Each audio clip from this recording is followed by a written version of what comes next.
Bonjour et bienvenue dans cette leçon du cours d'économie du sol et de l'immobilier consacrée aux imperfections du marché. En fait, jusqu'ici, nous avons vu que le marché a de belles propriétés. Il garantit que les bons terrains sont vendus aux bons acheteurs, ceux qui leur attachent la plus grande valeur. Et de cette façon, l'équilibre du marché garantit la maximisation des surplus, c'est-à-dire le meilleur résultat possible, les meilleurs gains possibles pour les acheteurs et pour les vendeurs. Alors on devine bien que dans un tel contexte, toute intervention de l'État ne peut que détruire des surplus, ne peut que conduire à un résultat moins favorable. C'est ce que nous avons vu dans la leçon précédente. Eh bien, en fait, il y a quand même souvent de bonnes raisons pour que l'État intervienne. Et ce sont donc des raisons qui font que l'intervention de l'État est parfaitement justifiée, en d'autres termes, que l'équilibre du marché n'est pas si parfait que ça. C'est ce que nous allons voir dans cette leçon. Pour comprendre comment le marché peut conduire à un résultat imparfait, il convient de se rappeler pourquoi, en règle générale, le marché aboutit au meilleur résultat possible. Eh bien, ça vient d'une part du fait qu'il organise les acheteurs par ordre décroissant de consentement à payer. Il le fait puisque il fonctionne, il passe par les prix, la sélection se fait par les prix, et à chaque prix, seuls les acheteurs qui ont des consentements à payer plus élevés que ce prix vont acheter les terrains. Donc à mesure que le prix baisse, on va voir apparaître des acheteurs avec des consentements à payer plus faibles, et c'est bien ça qui fait que nos acheteurs sont organisés, sont ordonnés par ordre décroissant de consentement à payer. Seuls ceux qui ont des consentements à payer les plus élevés vont être servis en premier. De la même façon, du côté de l'offre, eh bien, le marché organise les vendeurs par ordre croissant de consentement à recevoir. Ça veut dire il fera vendre leur terrain à des propriétaires qui leur attachent le moins de valeur dans un premier temps. Et à mesure que le prix augmente, eh bien, il y aura des vendeurs avec des consentements à recevoir plus élevés, donc qui attachent plus de valeur à leur terrain, qui vont aussi vendre leur terrain. Donc, de cette façon-ci, le marché ordonne les acheteurs par ordre de consentement à payer décroissant et ordonne les propriétaires fonciers par ordre de consentement à recevoir croissant. L'offre et la demande représentent ces consentements à recevoir et consentement à payer respectivement. Et à l'équilibre, eh bien, on aura égalité entre l'offre et la demande, la quantité offerte, la quantité demandée. Mais ça veut aussi dire qu'on aura égalité entre le consentement à payer le plus faible parmi tous les acheteurs, égalité avec le consentement à recevoir le plus élevé de tous les vendeurs. Donc, en d'autres termes, on est sûr, à l'équilibre du marché, que les consentements à payer sont les plus élevés et sont supérieurs au consentement à recevoir le plus élevé parmi ceux de tous les vendeurs. Et on est aussi sûr que tous les propriétaires qui ont vendu leur terrain sont ceux qui ont les consentements à recevoir les plus faibles. Et c'est ça qui maximise le différentiel entre les consentements à payer et les consentements à recevoir. Donc si on veut, ce sont les propriétaires au consentement à recevoir les plus faibles à l'équilibre du marché, parmi tous les propriétaires fonciers, qui vont vendre leur terrain aux acheteurs qui ont les consentements à payer les plus élevés parmi tous les acheteurs potentiels. C'est bien ça qui fait que le marché maximise le surplus total, surplus des acheteurs et surplus des vendeurs. Quand on a montré que le marché maximise le surplus des acheteurs et des vendeurs, on n'a pas vraiment montré qu'il est optimal d'un point de vue de la société. Cette équivalence vient du fait qu'on considère que ce qui est bon pour les individus est aussi bon pour la collectivité. C'est-à-dire, ce qui est bon pour les acheteurs de terrain, ce qui est bon pour les propriétaires de terrain, ben c'est aussi ça qui est bon pour nous tous. Or, notez quand même que l'équilibre du marché n'a aucun égard pour les perdants. Par exemple, tous ces acheteurs qui ne peuvent pas acheter parce que les terrains sont trop chers, ou tous ces propriétaires fonciers qui ne peuvent pas vendre parce que les prix sont trop bas, eh bien, ils sont laissés hors de cette analyse. Ils n'ont pas d'incidence sur le surplus. Tant pis pour eux, j'ai envie de dire, à l'équilibre du marché. Notez aussi que cette analyse n'a aucun égard pour des acteurs qui ne participeraient pas aux échanges.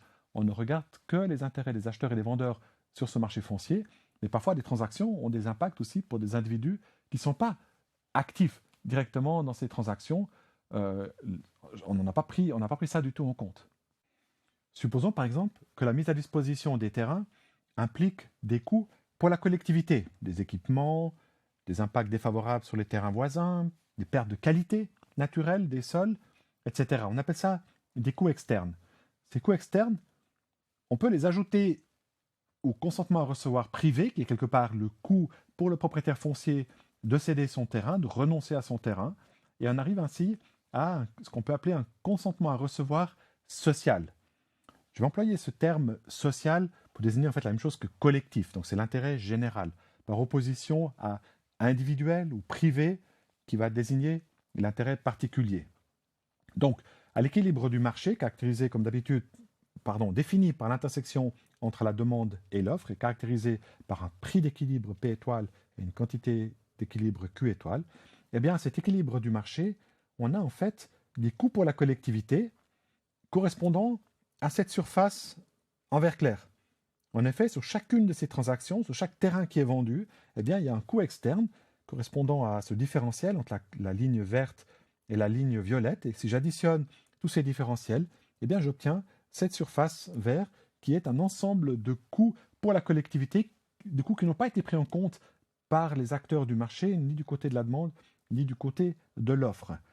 Avec ces coûts, on va très vite se retrouver à avoir un consentement à recevoir social, c'est-à-dire, si vous voulez, une sorte de prix minimum à obtenir sur une transaction pour couvrir à la fois le coût privé de la renonciation au terrain et les coûts externes de la transaction, eh bien, ce consentement à recevoir social dépasse le consentement à payer des acheteurs pour toutes les transactions qui se situent au-delà de ce point que je vais noter Q avec 2 étoiles.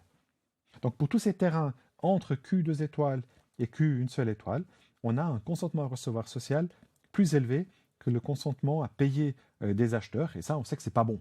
On sait que les transactions qui devraient avoir lieu sont des transactions pour lesquelles la valeur attachée au terrain par les acheteurs dépasse ce qu'il faut donner de l'autre côté pour compenser le transfert ou la renonciation au terrain. Donc le volume optimal des ventes qui prend en compte les coûts externes, eh bien, c'est cette quantité Q double étoile. La leçon de cette analyse, c'est qu'il faudrait pour la collectivité limiter les échanges à cette quantité Q double étoile.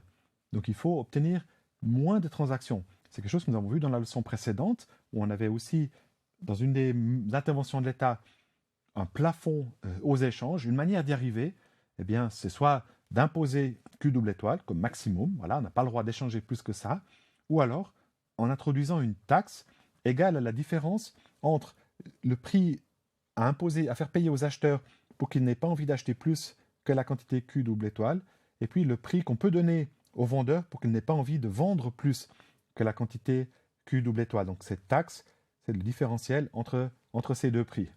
Maintenant, on peut aussi imaginer une situation inverse, à savoir qu'un consentement à recevoir social serait plus faible que le consentement à recevoir privé. C'est-à-dire qu'il n'y aurait pas des coûts externes, mais il y aurait des avantages externes à la cession et au développement des terrains. Dans ce cas, il faut aller d'un tel équilibre comme celui-ci vers un équilibre comme celui-là. Et donc, on aura un peu une situation inverse. Il faudra une subvention pour augmenter les ventes, pour qu'on puisse faire payer moins pour l'achat des terrains aux acheteurs que ce qu'on verse, que ce qu'obtiennent, si on veut, les propriétaires fonciers qui vont vendre leurs terrains. La taxe décourage des transactions lorsqu'il y a des coûts externes. La subvention encourage des transactions additionnelles lorsqu'il y a des bénéfices externes de ces transactions. On peut dire que la taxe internalise les coûts externes. C'est comme si elle amenait les vendeurs, les propriétaires fonciers à prendre en compte ces coûts additionnels, alors que la subvention internalise les bénéfices externes, c'est-à-dire elle permet aux vendeurs de profiter aussi de ces retombées positives d'une transaction foncière. Deuxième cas de figure, cette fois, c'est la valeur des terrains qui est plus faible du point de vue de la collectivité que du point de vue des acheteurs individuels. Donc le consentement à payer social est plus faible que le consentement à payer privé. Pourquoi ? Bien peut-être parce qu'il y a des coûts de développement pour la collectivité, qu'on va soustraire des consentements à payer au lieu de les ajouter au consentement à recevoir, ça peut être les mêmes que précédemment. Après tout, les coûts externes, les coûts externes du développement, on peut les attribuer au vendeur, comme on peut aussi les attribuer à l'acheteur. Une deuxième raison pour laquelle le consentement à payer du point de vue de la collectivité est plus faible que le consentement à payer privé, eh bien, ça peut être que les acheteurs surévaluent les terrains. Ils se trompent. Peut-être parce qu'ils surévaluent la demande pour les surfaces qu'ils entendent construire avec ces terrains. Typiquement, c'est une situation où il y a momentanément une pénurie de logements et beaucoup de développeurs vont se lancer dans la construction de logements, mais sans qu'il y ait coordination, sans que chacun prenne en compte le fait qu'il n'est pas le seul à répondre et on peut se retrouver dans ce cas-là avec tout à coup un excédent de logements proposés. Eh bien, ce risque d'excédent, la collectivité, si elle avait les moyens, pourrait prendre ça en compte et modérer les consentements à payer. Si elle-même devait réaliser l'ensemble des logements permettant de répondre à cette forte demande, eh bien, son consentement à payer serait plus faible que le consentement à payer des acheteurs qui individuellement pensent être seuls à répondre et à profiter de cette forte demande de logement. Peut-être aussi que les acheteurs sont engagés dans une bulle spéculative, qui payent cher, sont prêts à payer cher pour des terrains parce qu'ils pensent pouvoir revendre encore plus cher. Clairement, d'un point de vue de l'intérêt public, ces consentements à payer sont excessifs.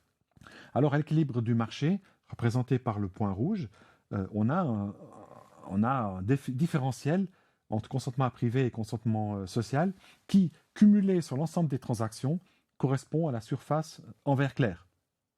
Pratiquement, pour toutes les transactions qui se font entre cette quantité Q double étoile et la quantité Q étoile, donc pour tous ces terrains-là, on peut dire qu'on a un consentement à payer collectif qui est plus faible que le consentement à recevoir des vendeurs. Il faut comparer la ligne verte avec la ligne bleue de l'offre. Eh bien, on voit que le consentement à payer, si on veut la valeur d'utilisation de ces terrains, du point de vue de l'intérêt public, est plus faible que le montant qu'il faut donner aux propriétaires, donc que la valeur de ces terrains pour les propriétaires eux-mêmes. On voit donc que s'il y a un consentement à payer social plus faible que le consentement à payer privé, le marché conduit à trop de transactions. Il faut limiter les échanges de terrain à la quantité Q double étoile. Comment le faire? Eh bien, peut-être en imposant un maximum aux échanges, en des quotas sur les terrains qui peuvent être vendus, le nombre de terrains ou les mètres carrés qui peuvent être vendus, ou alors en créant artificiellement un différentiel entre le prix que payent les acheteurs et qui vont comparer avec leur consentement à payer privé, qui serait là-haut, et puis le prix que reçoivent les vendeurs et qui vont comparer avec leur consentement à recevoir. Eh bien, avec ce différentiel de prix, on arrive à obtenir ce Q étoile comme un équilibre de marché. Et ce différentiel, on l'obtient avec une taxe égale justement à ce prix acheteur qui fait que, à ce prix qui détermine comme quantité d'achat Q étoile, et puis ce prix vendeur qui détermine comme quantité vendue la quantité Q double étoile. Là aussi, on peut avoir le cas de figure inverse où le consentement à payer social est plus élevé que le consentement à payer privé, peut-être parce que les promoteurs, alors cette fois, construisent trop peu, ils sous-estiment la demande de surface nécessaire pour répondre peut-être à la croissance démographique. Voilà, et la collectivité, eh bien, elle souhaiterait que davantage de terrains soient achetés par des promoteurs et mis en construction et développés. Donc le guide pour la collectivité, c'est la ligne en vert, alors que le marché privé, lui, eh bien, son consentement à payer correspond à la demande ordinaire. Donc l'équilibre du marché, l'intersection entre la demande et l'offre, ce point Q étoile correspond à une quantité trop faible. Il faudrait aller plus loin. Il faudrait qu'il y ait plus de terrains qui soient achetés par des promoteurs et construits. Comment y arriver? Imposer Q double étoile comme minimum aux échanges, on l'a vu dans la leçon précédente, mais ce n'est pas évident. Comment faire pour obliger les acheteurs à acheter plus que ce qu'ils souhaitent acheter? Ce qui peut fonctionner, eh bien, c'est d'avoir un différentiel de prix entre le prix que payent les acheteurs, suffisamment bas pour qu'ils aient vraiment envie d'acheter Q double étoile, et le prix que reçoivent les vendeurs, suffisamment élevé pour qu'ils aient vraiment envie de vendre cette quantité Q double étoile. Pour avoir ce différentiel, il faut une subvention maintenant, puisque les propriétaires, les vendeurs reçoivent plus que ce que payent les acheteurs. Il faut une subvention correspondant à ce différentiel. Et là encore, vous voyez que la subvention, comme avant la taxe, eh bien, permettent de corriger les évaluations que se font les acteurs de l'opportunité de développer, d'acheter et de développer des terrains. La poursuite de l'intérêt personnel sur un marché libre ne garantit pas l'intérêt collectif. Deux cas de figure. Le premier cas de figure, c'est celui où les acteurs de ces échanges ne prennent pas en compte les conséquences de leurs transactions pour des tiers qui, eux, ne peuvent pas être représentés dans la transaction. On parlait de coûts externes ou d'avantages externes. Ça peut être négatif ou ça peut être positif. Deuxième cas de figure, les acteurs qui participent aux transactions se trompent. Et ça, simplement parce que c'est difficile parfois d'évaluer la nécessité ou l'opportunité d'acheter, de vendre des terrains. Je pense que le marché foncier est particulièrement exposé à ce genre d'imperfection, vu que les opérations sur le marché foncier ont presque toujours des retombées pour des parcelles, des terrains voisins. pour la collectivité. Et aussi parce que les transactions immobilières engagent l'avenir, puisqu'une telle transaction, eh bien, c'est renoncer à un potentiel de faire autre chose avec ce terrain pour un propriétaire. C'est aussi, pour un promoteur, le début d'un processus de plusieurs années, l'amenant finalement à mettre sur le marché des logements ou d'autres types de bâtiments. Donc, manifestement, on s'attend à des imperfections et on s'attend à ce que l'autorité, la collectivité, essaye d'intervenir sur ce marché, essaye d'améliorer le résultat. La question qui se pose à ce moment-là, alors, c'est est-ce que le régulateur peut vraiment faire mieux? Est-ce qu'il ne risque pas lui aussi de se tromper? Est-ce qu'il ne risque pas lui aussi de ne pas suffisamment prendre en compte les intérêts de la collectivité? Est-ce qu'il ne risque pas, par exemple, de trop prendre en compte les intérêts de quelques voisins, de quelques acteurs qui savent le mieux défendre leurs intérêts? Dans cette leçon, nous avons vu que le résultat du marché n'est pas toujours optimal et donc que les interventions du régulateur, de la collectivité, peuvent se justifier. Elles peuvent être même nécessaires. Elles peuvent conduire à augmenter le surplus total et pas forcément le détruire comme on l'avait vu dans la leçon précédente, mais avec la précaution que on n'est pas sûr que les régulateurs fassent vraiment mieux que le marché libre. Ce que j'ai dit là, dans ces leçons successives sur les qualités de l'équilibre du marché foncier et les défauts possibles du marché foncier, eh bien, ça s'applique en fait à beaucoup d'autres marchés. Ça s'applique aussi au marché immobilier, ça s'applique aussi au marché du logement. Donc on peut transposer ça à d'autres marchés. Avec ça, j'ai terminé ce module. Dans le module suivant, nous allons justement voir les interactions entre ces différents marchés, entre le marché foncier, le marché du logement, le marché immobilier. Merci d'avoir suivi cette leçon et rendez-vous dans la prochaine.